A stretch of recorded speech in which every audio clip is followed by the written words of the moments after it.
આજે કયો વાર? શનિવાર. આજે આનંદમય શનિવાર. સોમવારે આપણે 26મી જાન્યુઆરી છે.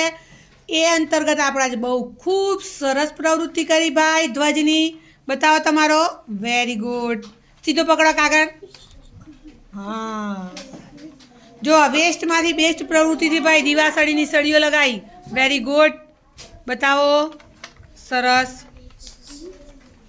સરસ ભાઈ. ચલો બતાવો. સરસ ભાઈ. ધ્વજ બોલીશું. ઝંડોય બોલાય પણ આપણે શું બોલીશું? ધ્વજ. હા, સરસ. Very good.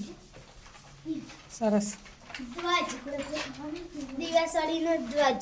હા, ધ્વજ. ધ્વજ ક્યારે ફરકાવવાનો છે ભાઈ? 26મી જાન્યુઆરી. અને બીજો ક્યારે ફરકાઈએ? 15મી ઓગસ્ટ. એ આપણા કયા તહેવાર કહેવાય? બોલો. રાષ્ટ્રીય તહેવાર. કયો તહેવાર? રાષ્ટ્રીય રાષ્ટ્રીય તહેવાર.